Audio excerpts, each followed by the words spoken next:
Marami nagsasabi na kamukha nga daw ng motor na to yung nasa kilalang brand. Well, tama naman talaga sila. Kamukha to ng Click 160.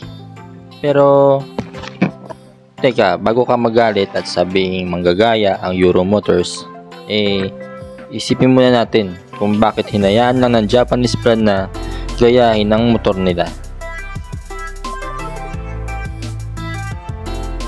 Ganito kasi ang mga brother, pero sa sarili ko lang to na opinion.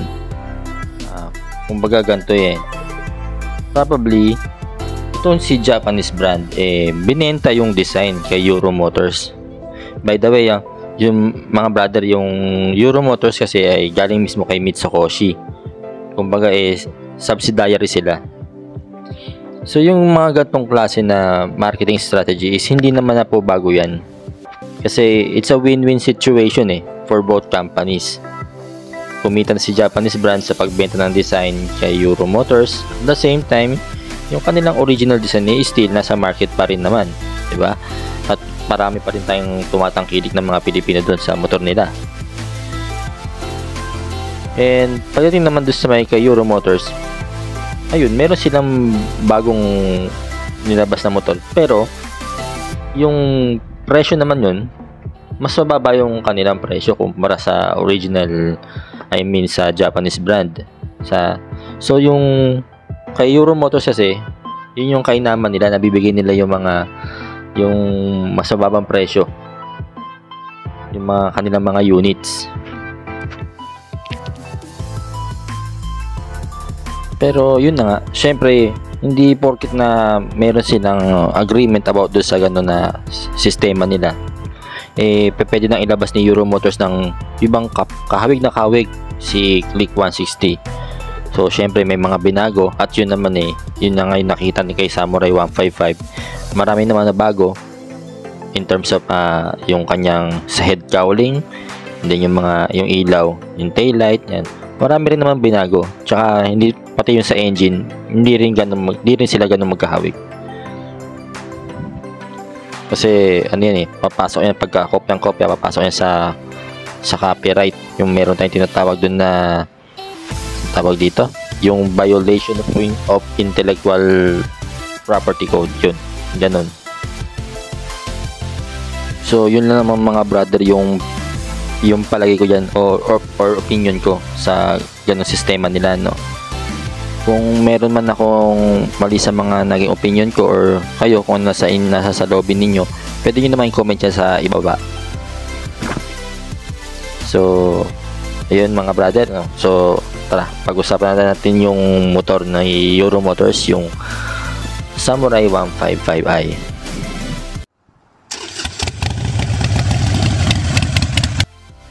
So dito muna tayo mga brother sa kanyang appearance, and then yung kanyang dito sa front view, mapapansin nyo agad yung kanyang headlight, and then yung DRL na parang lagari yung style. Nandiyan na rin yung kanyang signal light. Bali yung Samurai 155 is naka full LED na po yan. So pagdating sa kanyang front tire, meron siyang sukat na 180 by 14. So naka disc brake po yan, and then naka dual path caliper. So mapapansin nyo rin mga brother, yung sa kanyang gilid, yung decals na Samurai, mas lalong nagpaganda sa motor. So yung nga po pala, pagpasensya nyo na po yung motor at madungis dahil umulan po. Kaya ganyan. Hindi na po nalinisan. What's that? Ito sa kanyang L filter, ayan, nakalagay yung ESP Plus or Enhanced Smart Power Plus. Then naka monoshock po yung Samurai 155. And then yung kanyang taillight, ayan po, maganda yung design, very visible naman siya. And then meron siyang signal light yan na nakauste. Sana sinama na rin ni Euro do sa mismong taillight, para isa na siya, para hindi alanganin sasabit yung signal light kasi nakausle yun naman usually. Bali mga brother, mabanggit ko lang din, ang Euro Samurai 155 ay meron nga palang 4 color variants. Yun nga po yung Celadon Green, and then yung Matte Black, yung Matte Blue, and then ito nga po yung minire-review natin is yung Pearl White. Bale, ito yung kanyang underseat compartment. Kasya naman yung half face helmet, and then yung kanyang fuel tank. Meron siyang fuel tank capacity na 6.5 liters. So ayan yung kanyang seat, may design, maganda rin naman, magandang tignan, makapit naman, hindi siya madulas. And then yung side fairing, ayan yung design ng kanyang, yung decals, Samurai 155i. Pagdating naman sa kanyang rear wheel, yung likurang bahagi ng kanyang gulong is naka 120/70/14 po siya. At ito ang kinaganda ng motor na to, pareho na rin siya, naka disc brake kahit sa likuran niya. At equipped din ito ng combi brake system.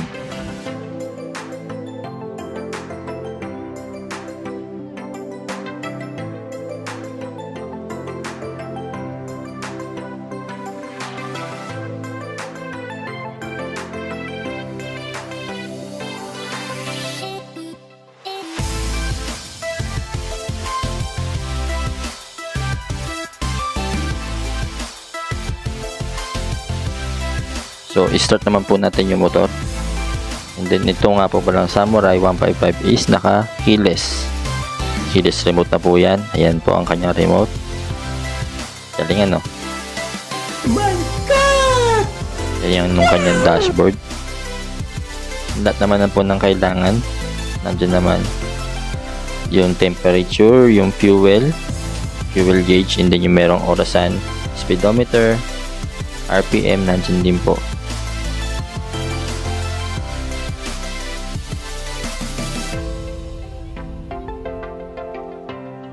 Maganda yung handle grip nito. Yung mga switches niya, okay din.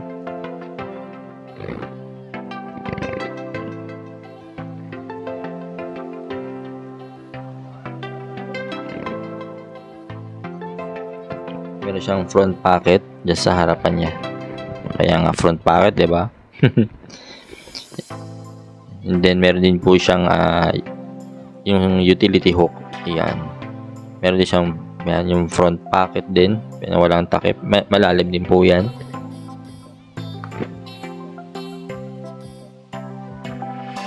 Syempre, present sa motor na to yung pangmalakasan na gulay board. Yan. Medyo may kalakihan din, marami ka rin malalagay dyan sa harapan yan, panigurado.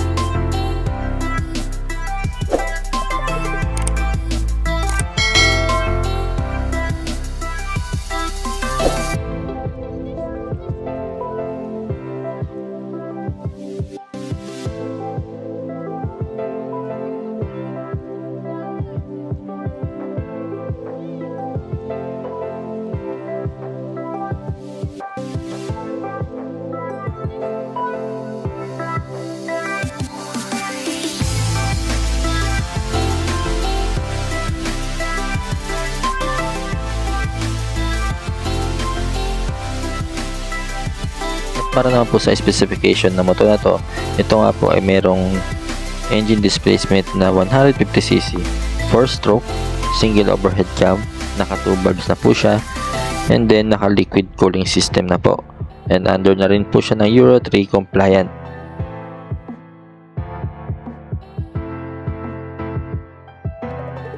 At para nga po sa kanyang starting system, ito nga po ay naka electric push button na po. Ito nga rin po ay naka-electronic fuel injection, at para sa kanyang transmission, naka-CVT nga po ito. And pagdating naman sa kanyang dimension, ito ay may sukat na 1,950 by 700 by 10,040 mm.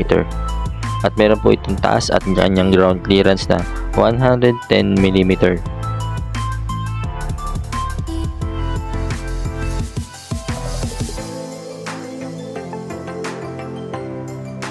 Ang Euro Samurai nga po ay mayroong bore at stroke na 57.3 by 58 mm. At meron itong lakas, ang kanyang compression ratio 10.6:1 po. At meron po itong max power na 10.8 kW at 8,500 RPM. At meron po itong torque na 14 Nm at 6,500 RPM.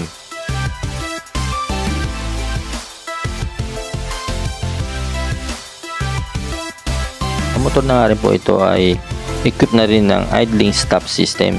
Ito po yung kapag nakahinto po kayo sa kalsada, stoplight, at yung namatay yung engine, bigayin nyo lang po ng konti yung kanyang silinyador. Kung saan na po aandar yan, basta't naka-switch on po yung kanyang idling stop system.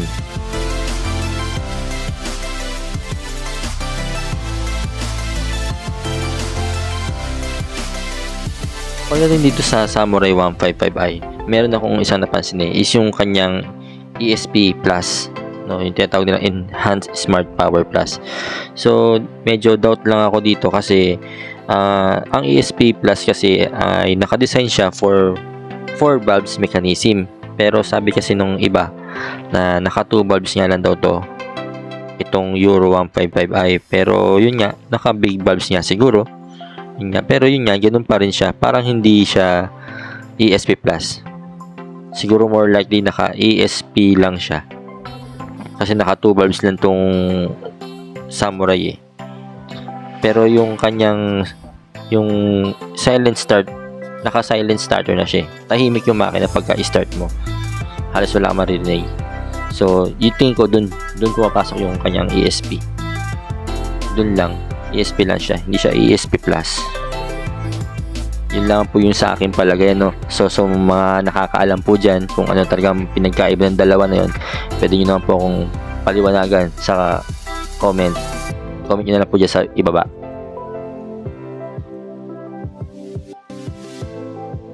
So bike fitting naman tayo. For reference na po, 5'6" in height po ako. At yan po ang aking lapat dyan sa motor na to.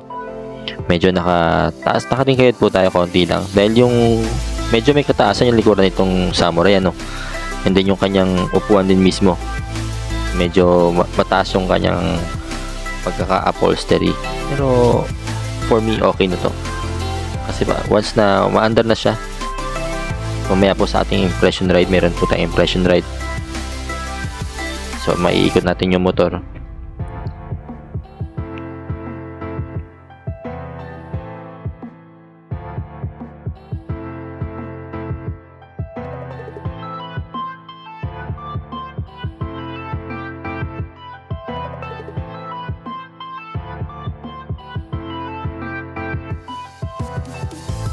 Baka po masabihan nyo ako kamote dito. Bali, nasa loob po ako ng sports complex ko, so hindi ko na po kailangan na naka-helmet dyan. Tsaka maiksing ikot lang po yung gagawin ko dyan para po malaman na ma-test yung kanyang combi brake. Tinesting ko po yun at okay naman. Responsive naman yung kanyang combi brake system. Makapit naman po at wala akong naramdamang skid. And then yung kanyang throttle, napaka-responsive naman ng kanyang throttle, ano. And then nagamit ko rin po yan mismo sa main road kasi ginamit ko siya ng ilang oras din para ma-testing ko rin. Pero sa magtatanong po ng fuel consumption, wala po ako mabibigay dyan kasi yan po ay nakadepende sa throttle habit ng rider and then sa road condition. And then yung unit po kasi na to is bago pa talaga.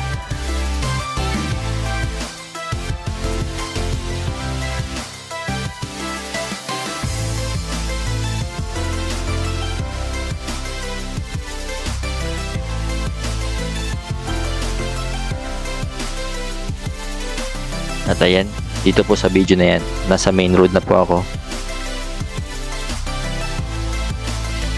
So final boarding tayo mga brother, no, sa Samurai 155. Actually na-enjoy ko naman yung motor yung upon using this. Pagdating sa kanyang fuel consumption, ang sabi is nasa 45 km siya per liter. So para sa akin, matipid na yon. Pero kung sa iba na nalalakasan sila sa gasolina, 150cc kasi itong motor. So, medyo malakas talaga yan. Scooter to. Tsaka at the same time kasi, yung fuel consumption, depende yan sa rider eh. Kaya minsan sa mga videos ko, hindi ako gumagawa ng top speed yan.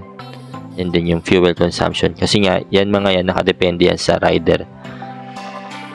Sa throttle habit, sa road condition, yan. Diyan nakadepende yung fuel consumption na yan. So, hindi ako talaga nagre-read ng fuel consumption.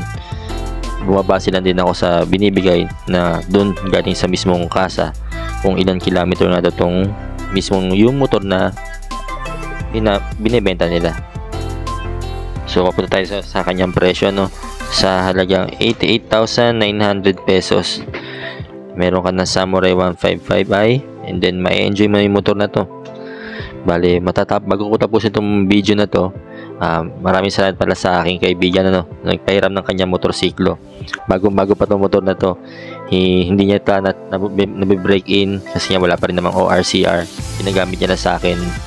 So, para makapagbigay ako ng review sa aking channel. And then, yun na siguro mga brother. Tatapusin ko na yung video na to. Salamat sa panonood. Ride safe and God bless. And see you on the next one.